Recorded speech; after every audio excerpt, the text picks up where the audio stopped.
Welcome back. This is one of those videos that you may have to watch more than once, simply because it's not the content is hard, but you may not be able to process all of this in one go. All right, but you can certainly expect this type of questions on our exams and exams outside of our class. With that said, let's get started. And I want to do all of this problem, the giant problem, in one go and keep it under 10 minutes. So if you feel I'm a little rushed, all you have to do is just watch the video again, because everything that's on the screen is correct and it's presented right. So let's get started. All right, here is a titration reaction where we're titrating a monoprotic strong acid versus a strong base, and you're producing salt and water. And let's get the question up. If 25 milliliter of 0.5 molar HCl is titrated against 0.25 molar sodium hydroxide. Now you got to understand something. We chemists are, at least me, maybe a little hyper eccentric, but I still have to follow some writing methods, which is common to writing a chemistry question. If you notice, okay, I wrote it like this, okay? That means this whole piece is part of the HCl, okay? And this is titrated against 0.25 molar sodium hydroxide. Now we know that the acid appears first and the base appears second. And we know this is a strong acid and this is a strong base. So let's get started. We know everything we need to know. So we're starting with, say, I'm going to draw this actually visually as well, see if it makes sense, okay? So we're starting with, okay, 25 mils in the flask, and the concentration of that is 0.5 molar, okay? And what's in the burette is, okay, the entire liquid is 0.25 molar, okay? And we have assumed we've added indicator. We're going to continue the titration. And what it's asking is, first question is equivalence point volume. Now, why do we need to know that? Okay, this could be a question on its own, which you had it for this exam too. And most of you did right, some of you didn't do it right. I don't know what to do. So any chemical reaction, you got to balance. I know that this is all 1, 1, 1, 1. Okay. Yeah, this is all 1, 1, 1, 1. So volume of acid times, I'm going to actually put this up because I thought it would be cool to have like column-based math so that everything is in its own space. Volume of base times concentration of base. Now, in this particular case, everything is 1-to-1, so you don't need to multiply anything by anything. We know volume of acid is 25. Concentration of acid is 0.5. Volume of base, we don't know. That's the equivalence point volume. Concentration of base is 0.25 molar. Okay? So if you do that, volume of base is 50 mils, which is the equivalence point volume. Okay? So this is question A. Okay, equals point volume.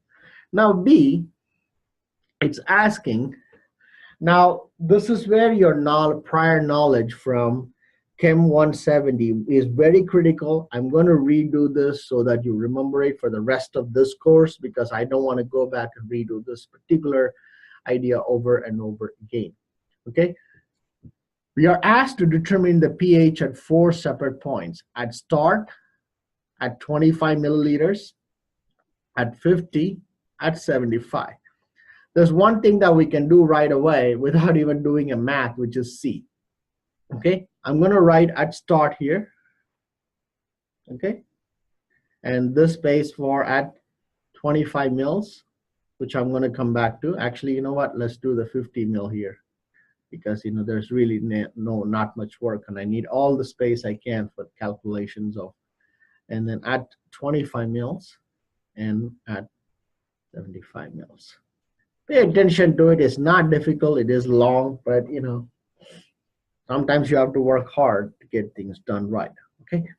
At 50 mils, what is this 50 mils? Well, any problem that looks like determine pH at a certain volume, all you have to do is first do this math to figure out where the equivalence point volume is.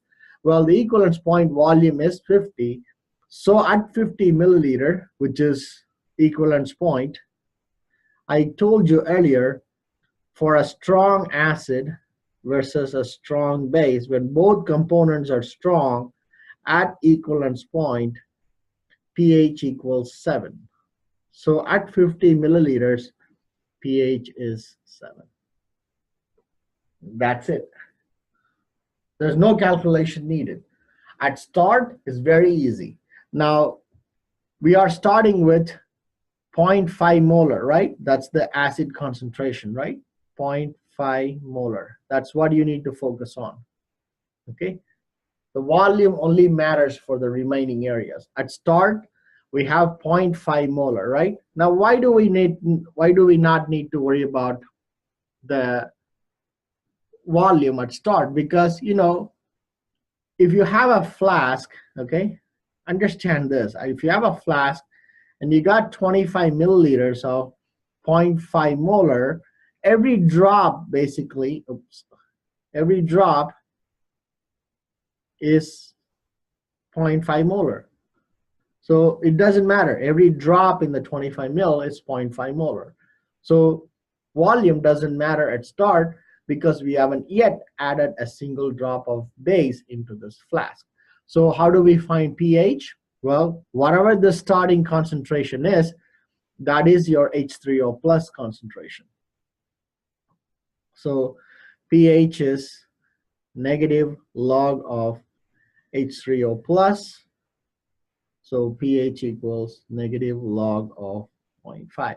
So at start and at equivalence point for a strong acid, strong base is super easy, okay? So let me do the math here. So log of negative log of 0.5 is 0.30. So equals 0.30.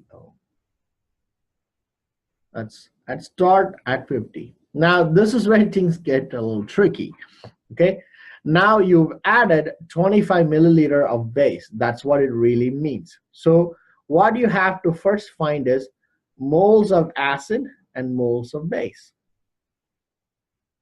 Because 25 milliliter is before 50, your acid amount will be higher, and after 50, your base amount will be higher because every acid is, the base added is neutralized by excess acid. So at 25, so how do we find these moles of acid? Well, we know the concentration of acid is 0.5 moles per liter, right? That's molarity. Multiply this by, you got to convert this 25 into liters. So it's 0.025 liters. Okay, that's moles of acid. That will be the constant for the entire problem. This number 0.5 times 0.025 is 0.0125 moles of acid. Moles of acid. Okay, this is constant. Now let's find the moles of base. How do we find that? Well, we know the concentration of the base is 0.25 molar, right? Which is this right here. So that is 0.25 moles per liter. Make sure to convert this to liter. Otherwise, your problem is going to be messed. We are at 25 mils, which is this number. So 0.025 liter, okay? Equals 0.25 times, sorry, 0.25 times 0.25 is 0.0625.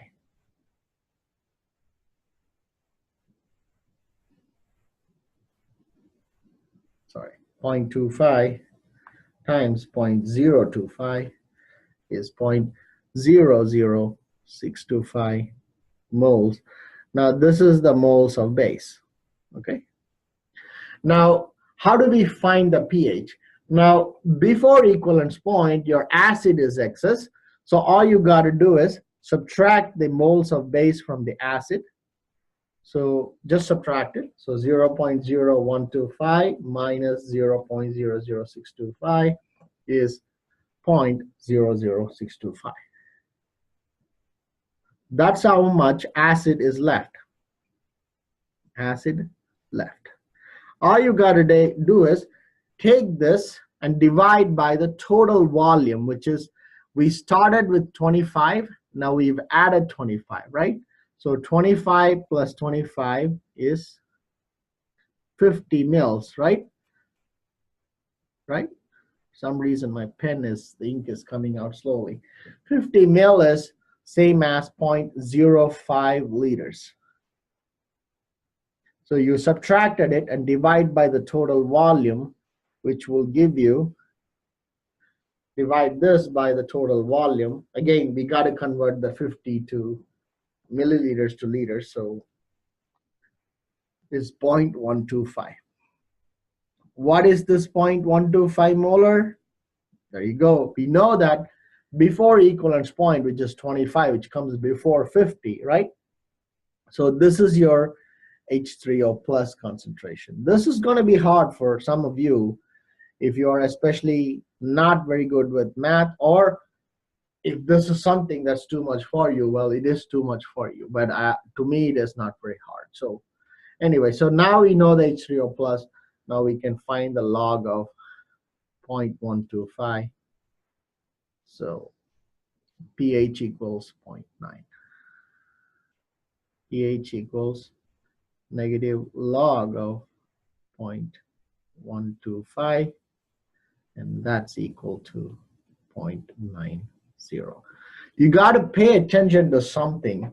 As you went from start to 25, your pH should go up. Remember, we're adding base into an acid, and if it doesn't, if this value is smaller than the value you calculated before, well, there's something wrong, and you got to go back and fix it.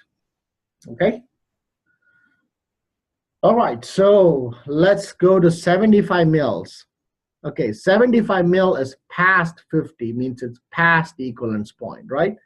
You still have to do the same, but the good thing is some of the numbers you don't have to calculate again. Moles of acid is always going to be the same, okay? Some reason my pen is just acting crazy, which is, again, I'm going to write it, but you don't need to do this every single time. Okay, because you're always starting with the same amount of acid. That number doesn't change, times 0.025 liter. So this number is going to be the same, which is, I guess I am getting to the end of my tablets, really reason where it can be very sensitive. So that's probably why. Okay, moles of base would be, well, we're at 75 mils, and we're starting with 0.25, right?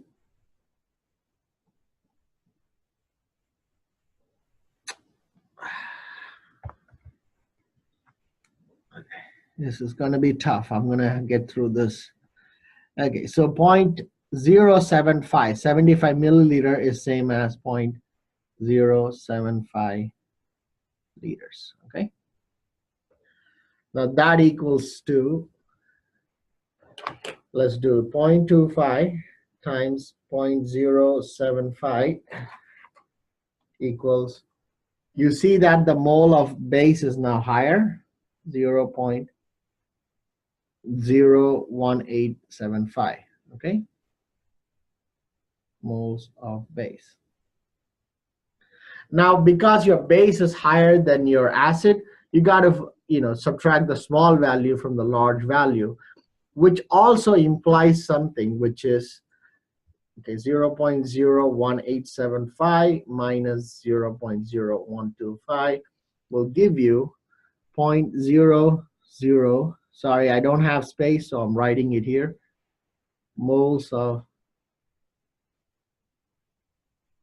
base left, right? Now base is OH minus. So whatever is left here is OH minus, and divide by the total volume. You started with 25, right? And you added 75, right? Equals 100 mils,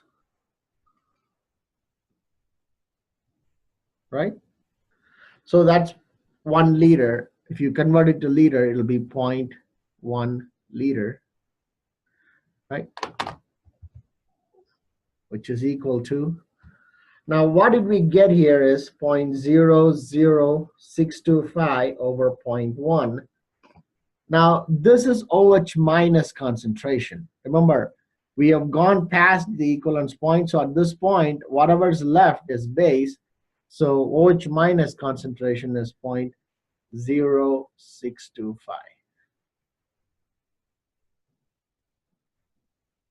Okay? Now, how do we find POH? Well, I'm going to do this rest of the problem here because of the space problem. So we have OH minus, but we have to find pH, right? So if we can find POH, then we should be able to find pH, right? So negative log of the answer will give us 1.2, right? So I'm going to finish this problem here. So POH equals 1.2. So what is pH then? Now for equivalence point, past equivalence point, it's going to be POH. Whatever value you get is the concentration of OH minus. So I put that into the negative log to get POH, and pH would be 14 minus of the answer, which would be 12.79. As I said, you may not be able to process all of this in one go, okay? So keep one thing in mind, all right? It's not about you trying to solve the problem, which you may have to also, but understand the logic on what has happened, okay?